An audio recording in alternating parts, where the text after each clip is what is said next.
Hello, everyone, and thank you for joining us for today's webinar, The Importance of Human Capital in Portfolio Companies, How the Right Leadership Decisions Produce Superior Returns. This webinar is presented to you in partnership with MDA Leadership. You can use the Q&A feature at the bottom of your Zoom toolbar to ask questions. These questions will be monitored and the presenters will answer as many as possible during or after today's webinar. The webinar is being recorded and will be posted on ACG's website along with the slides from today's presentation. Thank you again for joining us. Now I'm going to turn it over to Kevin Luisel, EVP and partner at MDA Leadership. Thank you, Gretel. Hello, everyone, and welcome to our webinar. And we're very, very excited. We think we have a compelling story for you and a great panel to present it.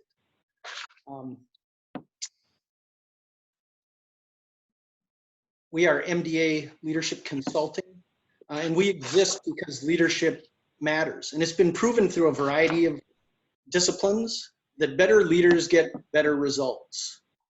And we help organizations strengthen their leadership bench and diversify that leadership bench at every level through two primary strategies. Assessment strategies that help individuals, teams, and organizations gain insight into their leadership capacities, capabilities, and readiness. And secondly, through development strategies that help individuals and teams accelerate their readiness for the challenges they're facing or for new roles.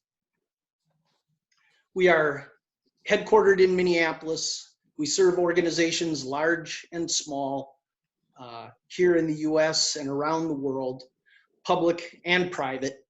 We're very proud of the work we've done in the PE space, and we're particularly proud of the fact that our very first client from way back in 1981 is still a client of ours today. So I would like to introduce our moderator for today's conversation.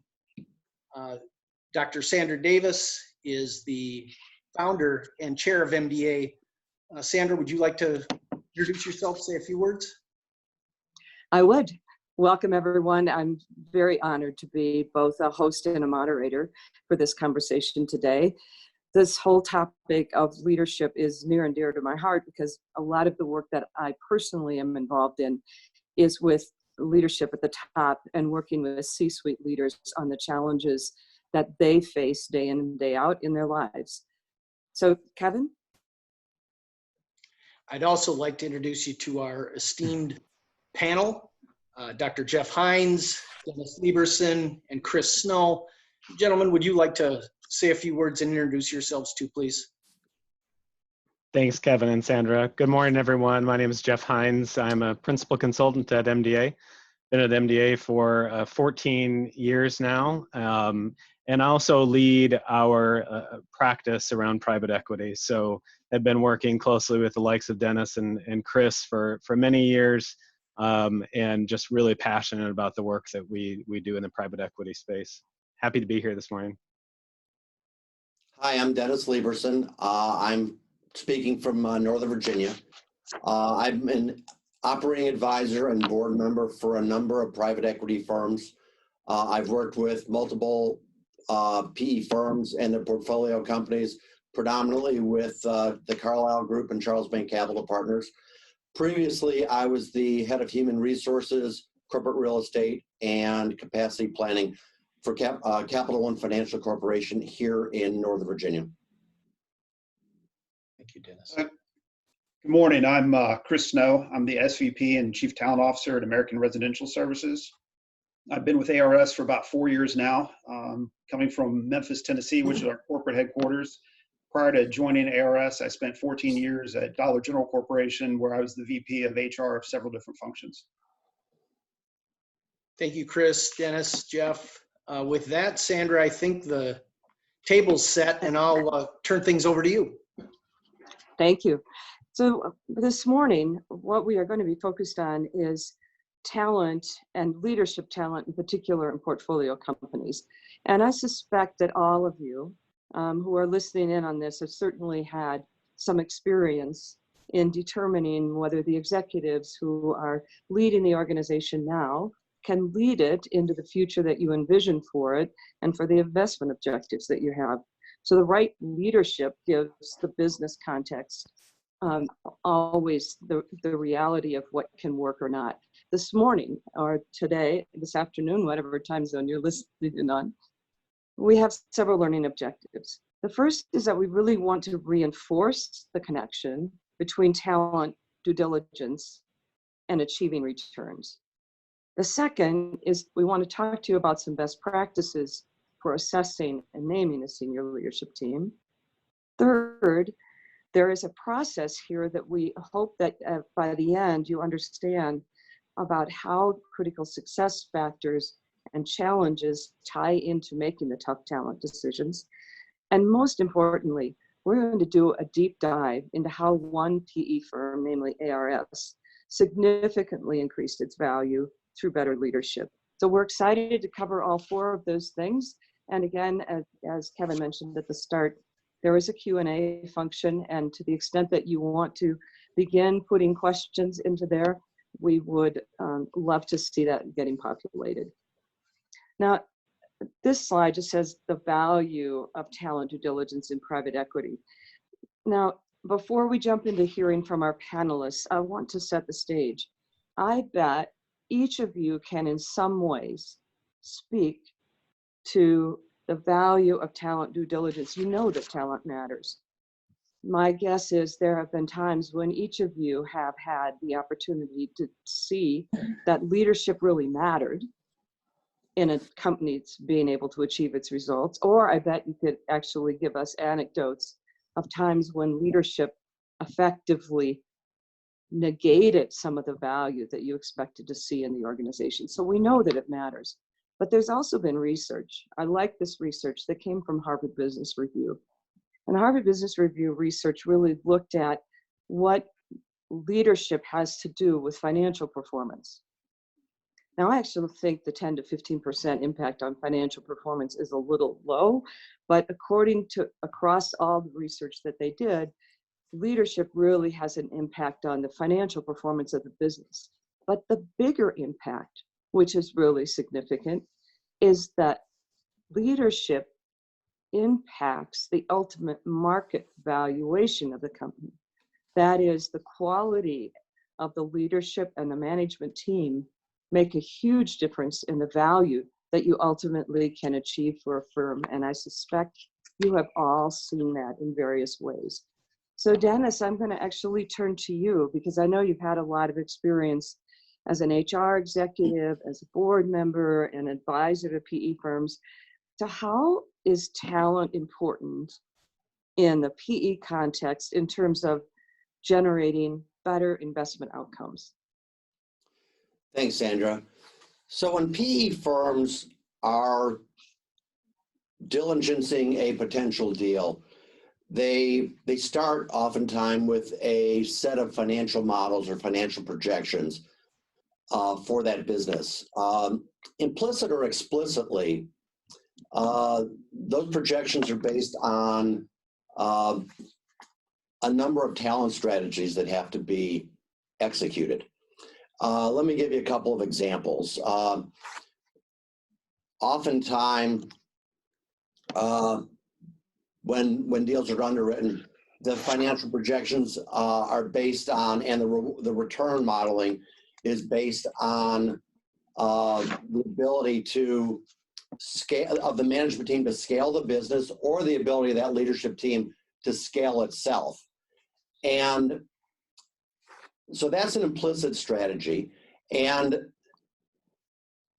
doing assessments on these executives allows us to forecast their ability to scale the business or scale with the business. If they're able to do that, there's a better chance that the financial projections are achieved, and that ultimately leads to better investment outcomes.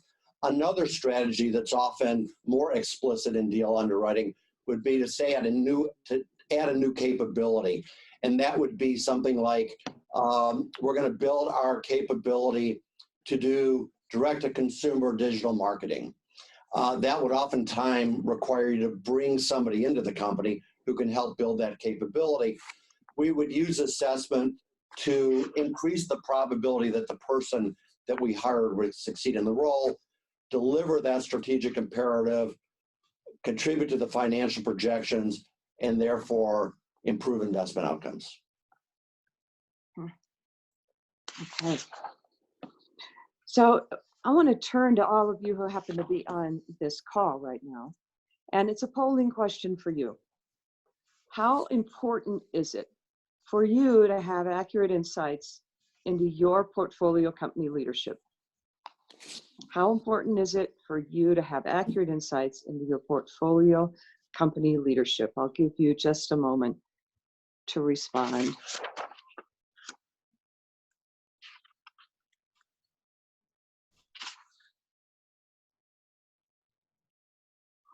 And while you're responding, one of the things I've heard you talk about before, Dennis, is resilience, and thinking about resilience in terms of deals. What can you give us an example of resilience and why that mattered? Yeah, so often, again, often in due diligence, particularly over the last several years, PE firms, when they're looking at a company, will do a recession scenario. And we've obviously experienced that in just the last few months with the COVID pandemic. And resilience would be, in my mind, the ability of a management team to lead through an unforeseen circumstance like a pandemic. And I was speaking to, just last week, to one of the CHROs at one of my portfolio companies. It's a company where we rebuilt almost the entire management team. And this individual said, you know, had we not brought in different people, we would not have been able to respond to COVID the way we did. And this was a company that made a lot of very impactful changes in just a matter of about a week back in March, which has allowed them to, you know, better manage their cash and liquidity, which is imperative to private equity, leveraged private equity firms right now, portfolio companies, excuse me. And Yeah. I think the use of assessments allowed us to get a group of people with diverse experiences, and those experiences contributed to their ability to manage through this situation. Okay. Yeah, thank you. So I'm curious, we set up the polling question on the how important is it, can we see the results? Well, maybe not surprisingly, we got very important, and important as a part of this. I would have to say one of the things that I notice over and over again is that we all have a sense about how important insights about leadership are. And yet the knowing that what we need to do and actually doing something with it is so often a gap between knowing and doing. So as we hear this case study today, you're going to hear an example in this case study of a time where we translated the knowing into doing to make those two things come together. So with that, I'm going to turn to Jeff, and I'm excited for you to be able to introduce the situation and talk to us about the case study that we're going to be learning from. Great, thanks, Sandra. Yeah, you know, I think a great way to illustrate some of the points that Dennis and Sandra have been making thus far, we thought it'd be good to share a real life case study. And so today you're going to hear the story of ARS, American Residential Services. ARS is a portfolio company of Charles Bank Capital Partners that Dennis referenced. They are a leading national home and commercial plumbing, heating, air conditioning business. They have more than 70 locally managed service centers or branches across 24 states, and they employ about 7,500 people. During the due diligence process, the ARS management team shared with Charles Bank that they saw an opportunity to improve branch operating results by improving the capabilities of their field operating talent, and particularly in their branch general managers. So we ultimately, MDA and ARS partnered together, and MDA implemented a program that utilized executive assessment and development planning to improve results and increase the value of the business. And you'll hear later on that actually there were some really powerful insights that additional analysis provided for us around general manager performance. Now, Dennis, you were intimately involved in this work. Tell me, what exactly did ARS set out to accomplish and why? Yeah, Jeff, so it's important to understand the context at the time that Charles Bank closed the acquisition of ARS. ARS was growing rapidly through a consolidation strategy, making frequent acquisitions of local service providers to build our national footprint. Oftentimes, these local operators would stay for a while after they sold their company, but would ultimately move on. They just collected the proceeds from their sale of the business and wanted to move on and do other things in their life. And our executive leadership felt that promotion from within was very important to kind of maintain the culture that they desired. With that said, though, the previous investor was not inclined to invest heavily in talent development. And the result that we had was we had a lot of inconsistency in the quality of our GMs, very limited bench strength. And as a result of the limited bench strength, where we had a poor performing general manager, our leadership was often reluctant to make changes to the leadership as quickly as they needed to.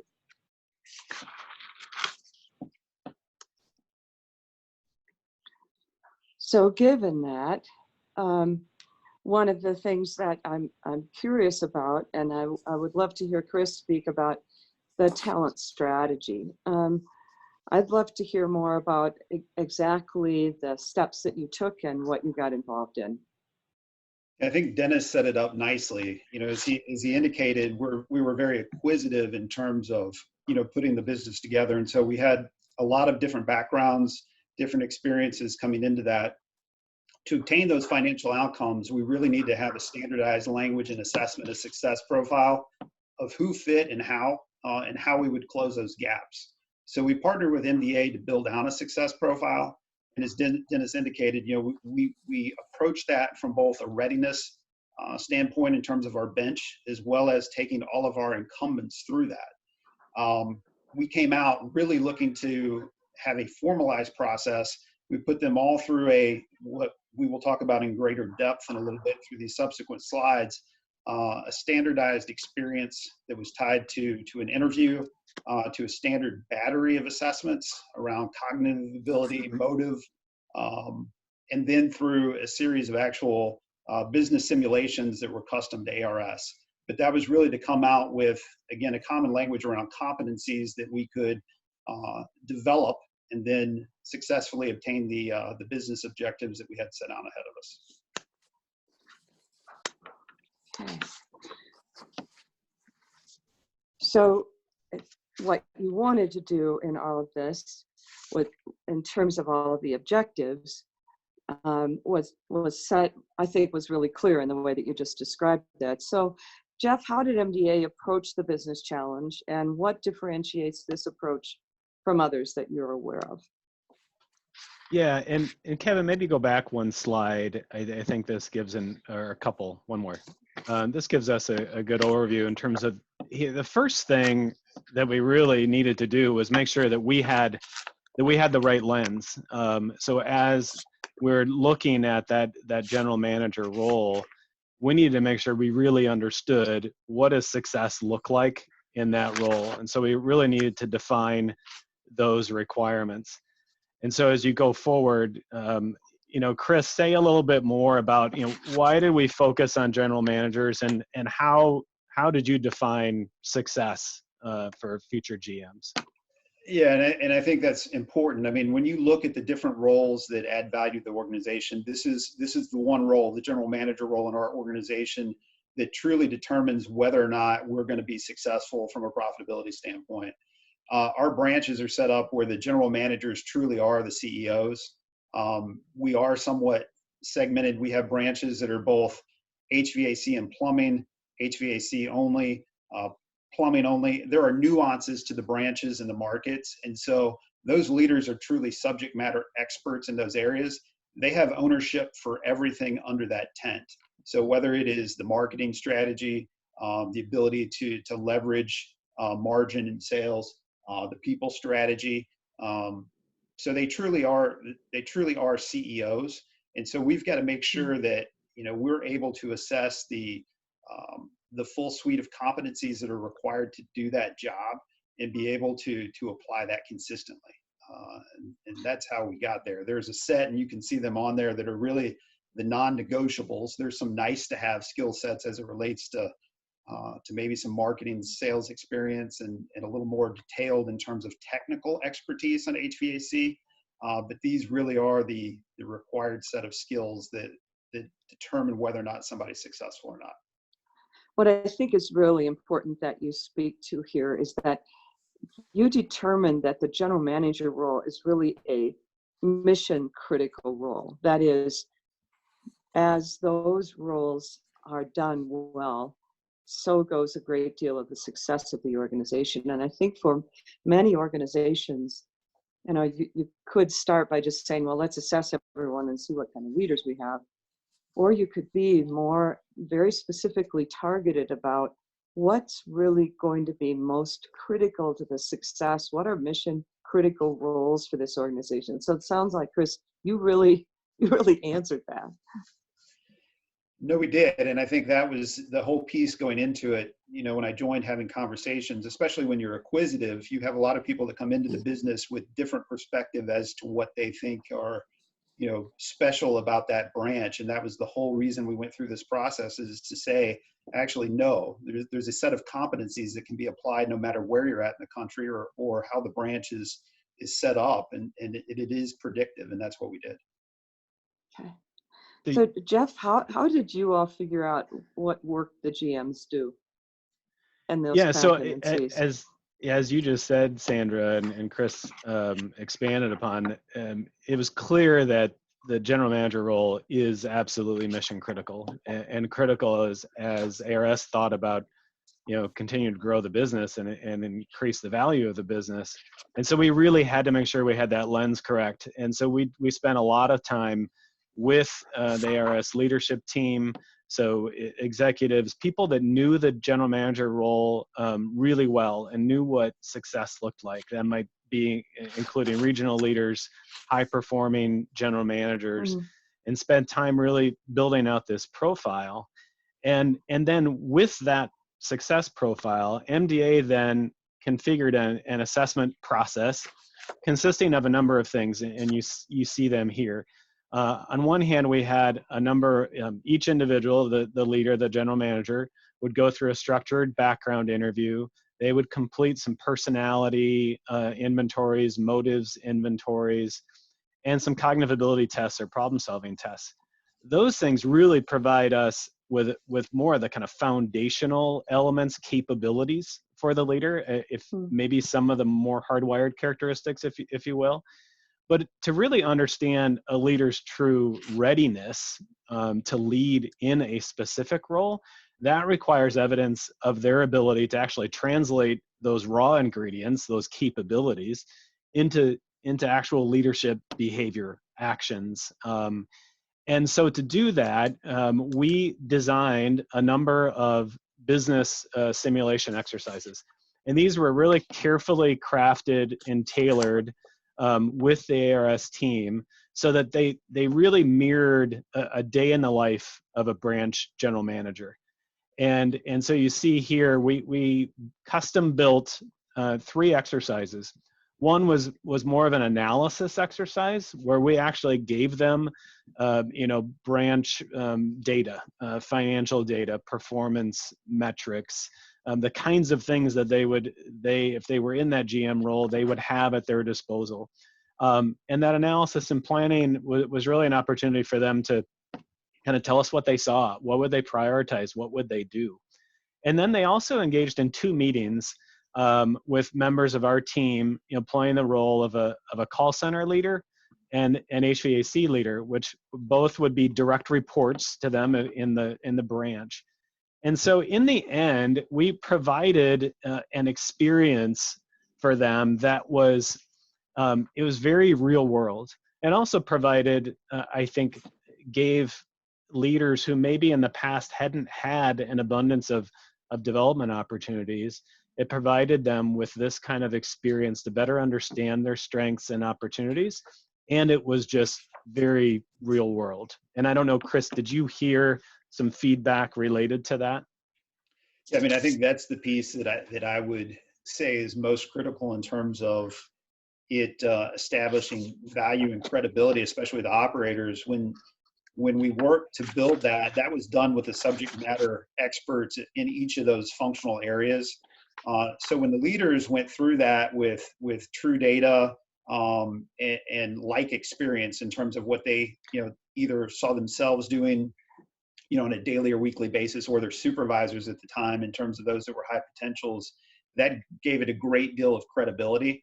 And also allowed us to really get a real world assessment as to how they perform in those situations on an apples to apples basis. So even those people that went through it 3 or 4 years ago, as they have direct reports go through this process now, that's what they talk about on the backside in terms of how value added that the data and the business simulations are. And one more, just want to piggyback on that, because I think Chris also, I think we heard this from Dennis earlier, but what was also really important about this was that it was a development experience as well, right? So there were some additional pieces of this kind of beyond just the assessment day, right? So maybe talk a little bit about this slide here. Yeah, so, and I think this is the most important piece. A lot of the people, as I indicated before, have come either through acquisition or, promoted internally within the industry here or within the industry and brought over.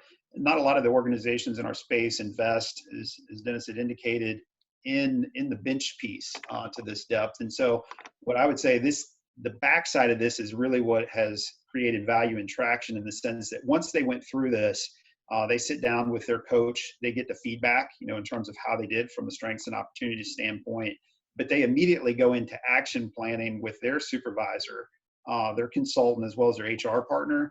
And we have alignment around what those objectives are and the growth plans. And we meet on an ongoing cadence to develop that. So whether you're in role or whether you're hypo, again, it has life. It's living, breathing. You're getting feedback on an ongoing, bi-weekly, monthly basis as it relates to your progress. And that's, again, the other thing, you're not just going through a test, right? This is an ongoing process, and that has created the value in those that are going through it, as well as for us. You're talking, Chris, about the value for the individuals in terms of their own development. There's one question that I saw in the Q&A that I would love for you or Dennis to speak to, which, what was the board's role in this initiative? I understand your role, MDA's role, et cetera, but what was the board's role? Either you or Dennis might comment. So let me take that. This is Dennis. I'm on the board at ARS, and we would present to the board what our plan was. They introduced me to the management team at ARS, but it was really important that the management team own this, that it was their decision and it was something they wanted to do. So other than the introduction and then kind of us letting the board know where we were with our progress, the board was not very much involved in this other than me. I was very involved at the front end, selling it into the management team, presenting it to the field organization, and then I kind of turn it over to Chris when he joined the organization. Okay, thank you. Chris, as you were speaking to some of the feedback from the individuals or the process that they use, I'm curious. I mean, these are individuals who potentially in the past haven't had that much feedback, who haven't necessarily thought, oh boy, I get to do assessment. How did this work in terms of introducing it into the organization and getting people engaged in the process, so to speak? Well, I think it's been organic in the sense that because it was established with the first round of managers that went through it in terms of that assessment, they spoke very highly of it. And so I think it's one of the things that those that have gone through it subsequently have heard it, discussed in a very favorable light by their supervisors. And so there's a lot of kind of internal brand equity around the process already. So to that point, it's not, hey, go take an assessment, which, some others are that are not customized. Again, I think it's viewed as so value added here just because of the customization of it and because of the business simulations, et cetera. Okay. I would also love to hear you, Chris, talk about the results from the standpoint of the participants. I know you started to do that a bit before, but there's both quantitative results and qualitative, how people feel about it. And I would love to have you just tell a couple more stories about how people responded. Yeah, so these are the fun slides, right? So there are two people up here who I would describe as excellent performers, high potential, continue to grow. Clint, that's featured there at the top. I mean, this goes back to your point, as it relates to they get something out of it. Obviously, we're getting something out of it in terms of their growth and development, but also our ability, to obtain our financial objectives. Clint is probably is a great example. Clint came out of a business that we acquired several years ago. He actually started in the industry as an HVAC tech. He's been promoted multiple times. He was the branch manager of our most profitable branch. He's actually recently been promoted to a divisional sales manager in our biggest division. So again, just a great story. And Clint's somebody who, I'm fairly close with it, talked about, in his prior life before we acquired them, there was zero development. Other than just the technical piece as it related to his job. And he's somebody who, from a modeling perspective, lives and breathes this and invests in his people, based on the investment that we've made in him. So again, a lot of traction in terms of what we've been able to do, in terms of the brand equity with this over the last 3 to 4 years, 4 years. Okay. Thank you. Can you also speak just for a moment to Mike? I just Yeah, I think like Mike, Mike's a great example. Mike is he's in finance and is an accountant by trade, CPA, and he is someone who wanted to get into operations, moved over.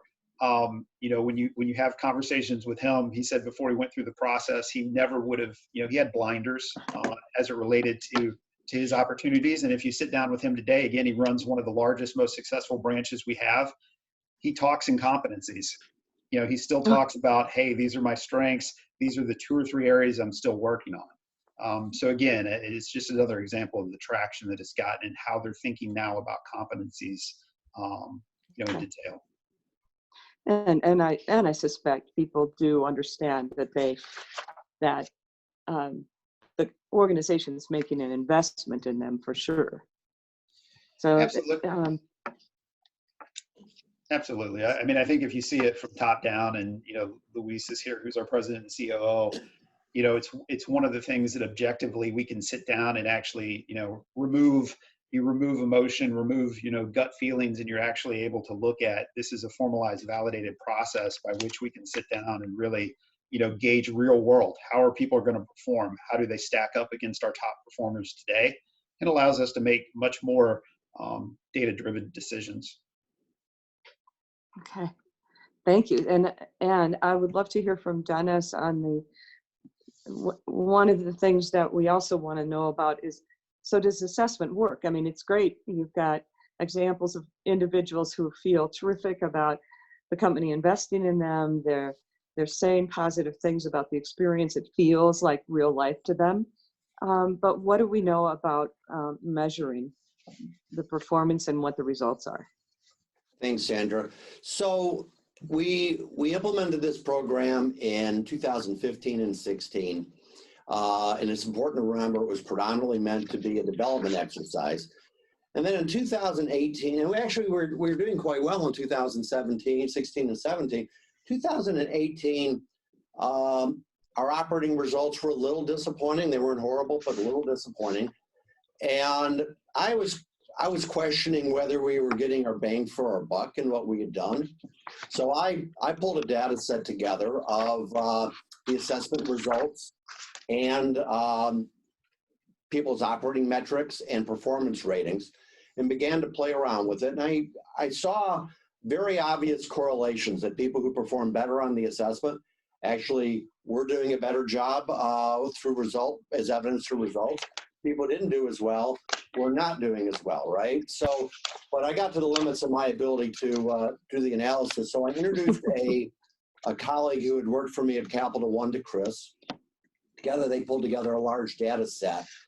And we did a very in-depth analysis. And the analysis confirmed that the assessment did do a good job, an excellent job at differentiating high performers from low performers. And here's some data from the work that we did.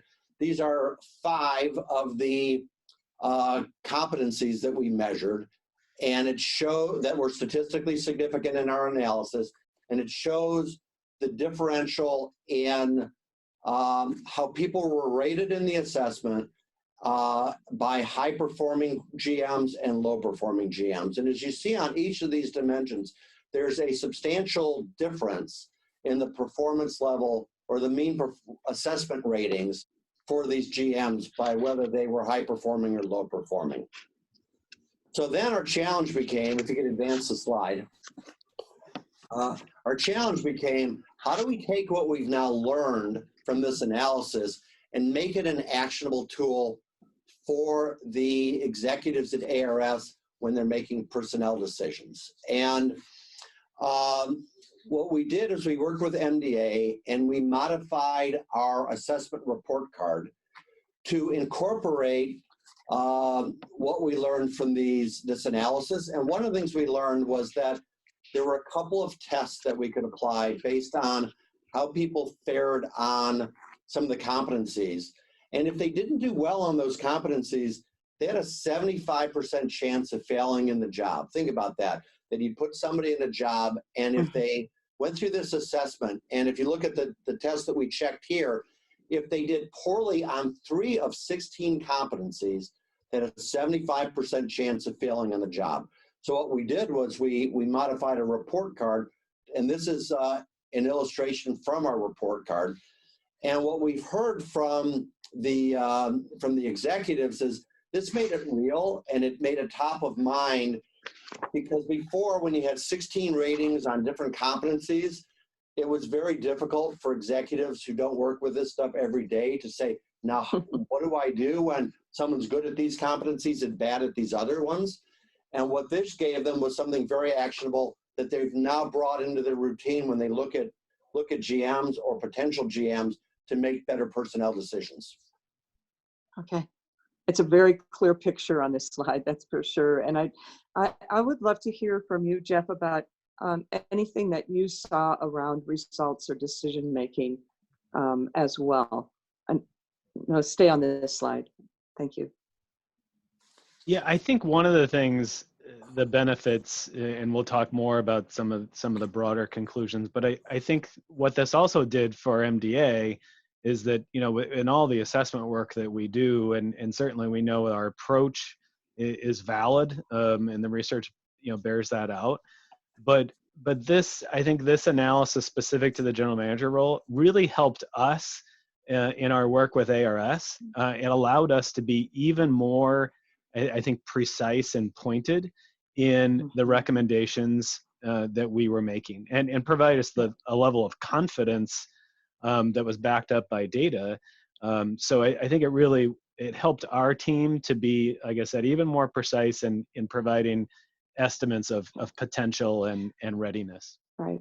So it's interesting. So it went from really getting a handle on development in these critical roles to now moving into selection of individuals into these critical roles as well.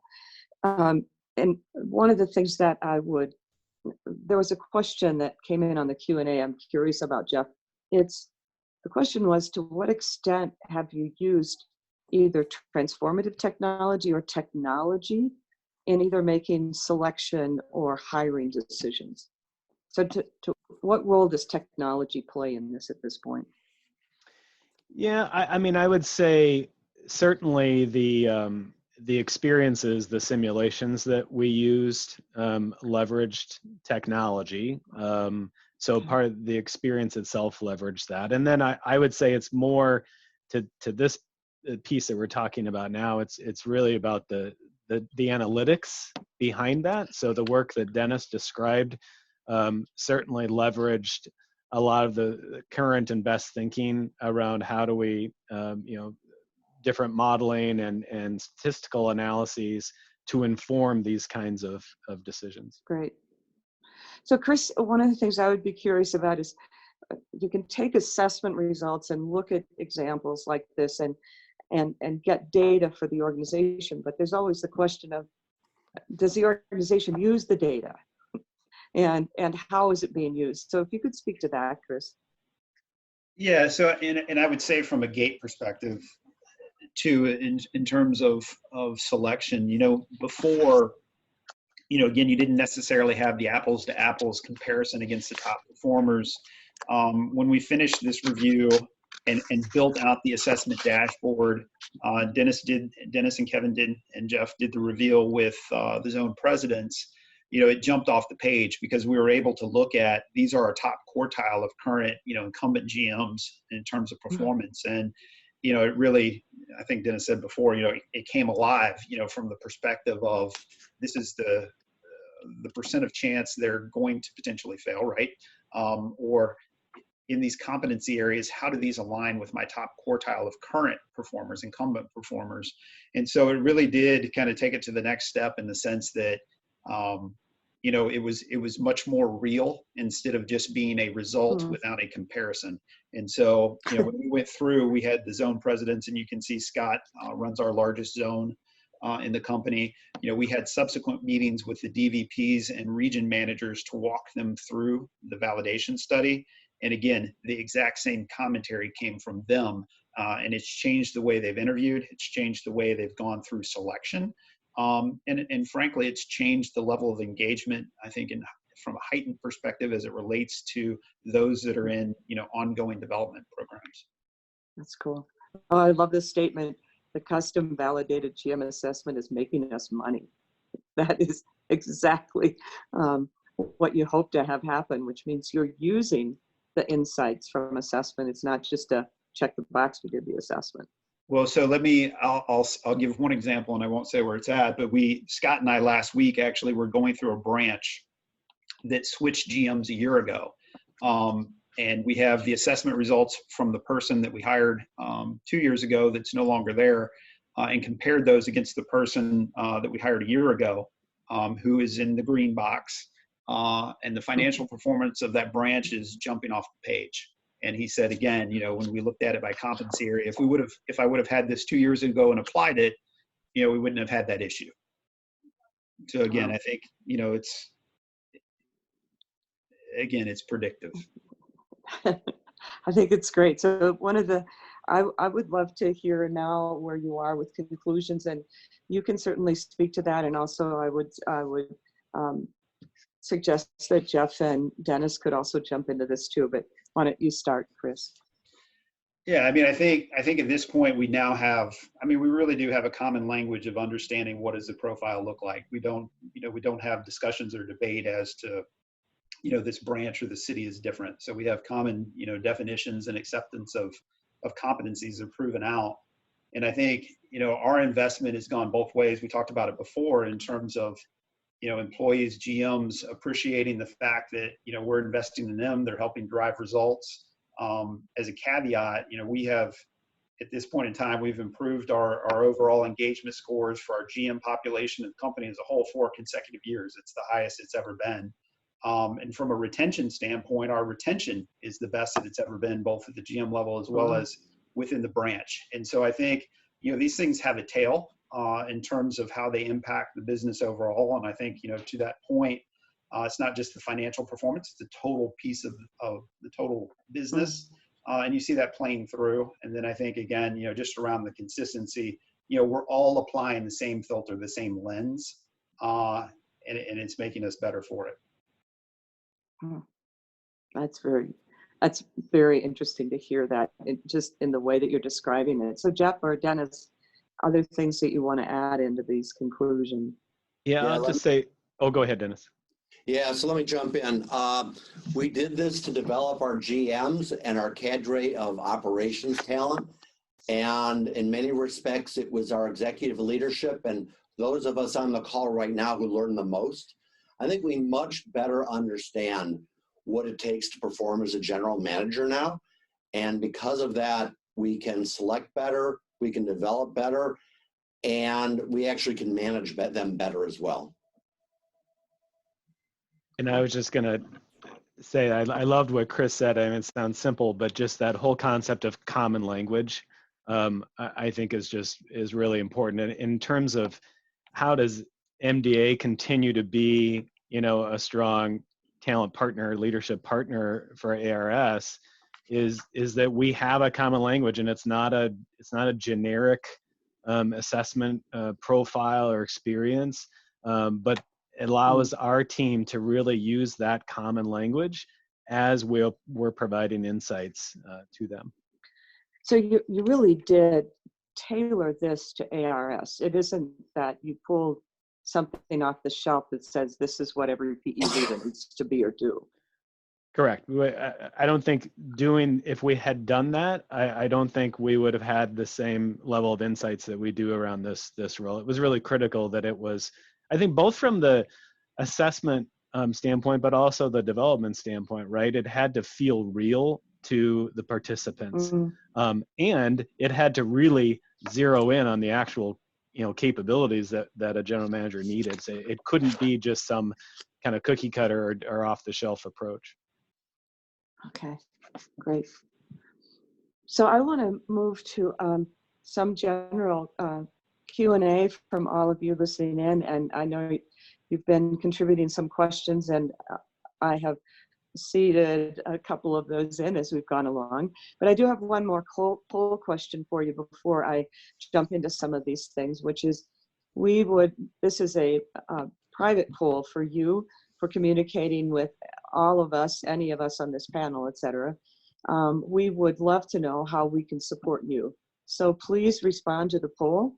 And then at the same time, if you happen to see the Q&A button, either on the bottom or the top of your screen, it depends whether you're on a laptop or an iPad, but if you could use that Q&A to list any questions that for a particular panel member or for any of us, we'll try to make sure that we get those answered either during the next few minutes or after this webinar concludes.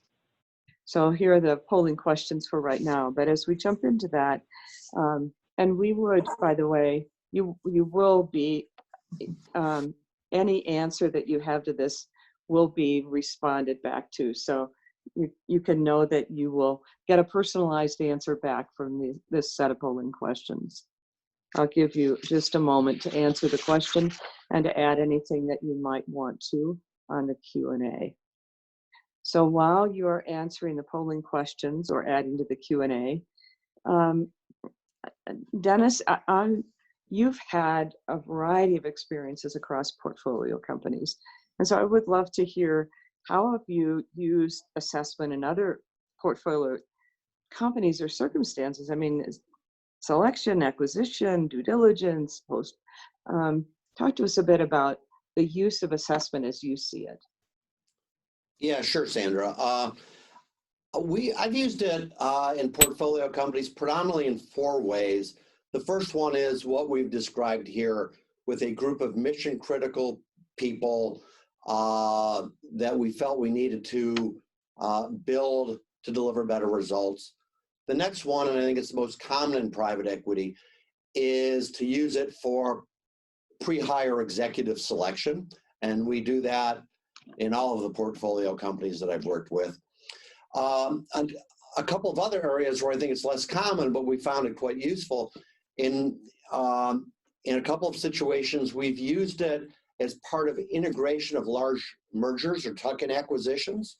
So we would assess members of both management teams, and the joke we would have was kind of be like the NFL Combine. We would combine the results of all the talent from both companies, and we'd have draft day and decide with the big board who we thought would be the best candidates for the leadership roles in the going forward organization.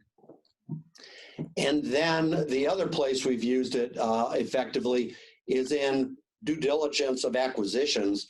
We typically do it as part of confirmatory diligence or just after the deal has closed, as we get about 100-day planning and beyond to kind of understand where we are with our talent and develop plans for how we might have to evolve. Okay. Yeah, thank you, Dennis. And one of the questions that came across on here is related to something I wanted you to speak to, Chris. So twofold, what else have you done to support GM development? And second is, did you modify the GM's compensation system in any way? Can you repeat the second half of that? Whether you modified the GM compensation system at all. Okay. So there was a lot of continued interest in ongoing development, and based upon the results, we wanted to do that. As Dennis indicated before, we want to promote internally.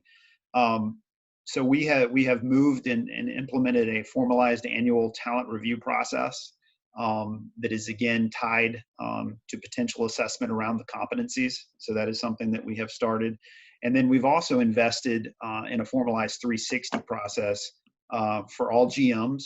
And they're able to take that and go back and again look at balance that feedback in comparison to how they did on their assessments and build action plans off that as well. Both of those have gone over very well. And then in regards to the compensation piece, we're continuing to look specifically at the bonus plans to ensure that we're incenting the right behaviors tied to those that they're going to generate the desired results. So we have continued to make adjustments and tweaks on the bonus plans, on the variable compensation. Okay, thank you. A couple other questions, Jeff. This would be for you, and a couple of individuals have asked which assessments, particularly personality assessments, do you use? Is there a preferred personality test? How is all of that put together? I'll ask that, and then I've got another question about participant engagement. Yeah, so we use industry standard personality tools. Those are well validated, have well supported. So such as we use the California Psychological Inventory, so the CPI 260, and we use two of the Hogan tools, and sometimes all three of the Hogan tools, which I think a lot of people are probably familiar with, and I think get used a fair amount in the private equity space. So the Hogan MVPI, which is Motives, Values, Preferences Inventory, really tells us about those kind of internal drivers, motivators, really tells us about what are the things that give people energy. And then the Hogan Development Survey, which you often hear referred to as kind of the dark side. So that tells us a little bit about what we might expect in times of stress, when they're faced with challenges. So not necessarily the day-to-day, but more of the kind of when faced with uncertainty, how leaders might respond. Okay, very helpful. And one of the questions that came in that I in part tried to ask a bit before was, how did you address the resistance or any resistance you experienced as you worked to get people's engagement and alignment and participation? Yeah, and I would love Chris's reaction to that question as well. But I think what we often do is spend some time with the leader up front ahead of the assessment to really help them understand just kind of what to expect. And I think what's important is that they get a chance to hear kind of what the experience is and what it isn't. I think when people hear, oh, you're sending me to talk to a psychologist, they get this sense of, I'm going to be laying down on a couch and they're going to ask me all about my personal life and everything. And so it's a chance to just give them some information so they know what it is and what it isn't. And then, I think that the resistance piece is interesting because I think because it was so tailored and it was so real world for them that I think people really, they got it, right? Because they saw the connection between what you're asking me to do and what I do on the job. And then the piece we've been talking about all along, the whole development piece, because this is, in the end, this is was a very significant investment in these leaders. Right. And so I think that really contributed to engagement. Thank you. So Chris, any additional thoughts about overcoming resistance or increasing engagement? You know, I think Jeff hit it on the head. I mean, I think I've been in other organizations where it wasn't customized and there was more of the resistance piece to it. Here, I think because they've heard, you know, to Jeff's point, that it is custom and tailored, there isn't, because they view it as value added. They see it as applicable. And then I think they've also seen, you know, people go through the process and they've seen that development. They've seen those people, you know, move on to broader responsibility or promotions. And so I think they are going into it with a different perspective maybe than some in other organizations. Hey, Sandra, let me add something here too. I think before all of that, we really engaged field people in the development of these simulations and the development of the program. So it started with us holding focus groups. Kevin and I did focus groups with a bunch of GMs, asking them what they thought was necessary in the job. Then we had a number of high-performing GMs help us actually build the simulations and pull the data together that we used in the simulations. Kevin and I did a presentation at one of their annual management meetings where we talked about the development program and what it was intended to do. So, and then, you know, when people came, the pilot group, and went through the simulations, I think they put really good word on the street about this. So the truth is, we had very little resistance by the time people showed up for the assessments. And I know what the questioner is probably thinking, because certainly when we send executives to be assessed, high-level executives, either as part of due diligence or oftentimes when you're trying to hire somebody, there is a fractional share of people who are terrified to do one of these assessments. But we did not experience this here, in part because of the opportunity for change management that we pursued. Okay, thank you. I appreciate that. So Kevin, I'm going to turn this back to you because I think you were going to close with some insights about sort of advice to people if they're thinking about engaging a partner in some of this effort for themselves. Thank you, Sandra. Yeah, make no mistake, we'd love to be your partner. We have a process that we call a Think Out Loud, where we'd love to bring our relevant experts to the table, talk with you and your folks, and see what kind of approach might make the most sense in your case. There's no charge for a Think Out Loud. We just use it as an opportunity to bring the best minds together and see what might add some value. If you already have a talent partner, this slide has a number of questions that you might want to ask that talent partner before engaging them in a leadership assessment experience like this. And it really boils down to three things, I think. It's, you know, what's their understanding of what's that talent partner's understanding of the people space and the use of assessment in that context. Have they done it before? Do they really get it? What's their experience with leadership assessment in general, and what kinds of options can they support, and how would they tailor or customize the experience? And what experience do they have, or what do they know about creating a really positive experience for the leader? I think one of the things that really stood out from this presentation was the leader's reactions to going through what, you know, can otherwise be a threatening, maybe kind of experience. So I think there's some things here that you could use in your due diligence on a talent partner. And then I think at this point, we'd just like to close it out. So I would like to thank Sandra and Jeff and Dennis and Chris. And on behalf of us and on behalf of MDA, we'd like to thank all of you participants for giving up your time and spending this time with us. We'd certainly like to thank the ACG for their partnership in this, and we wish you all good health, stay safe, and thank you again very much for your time.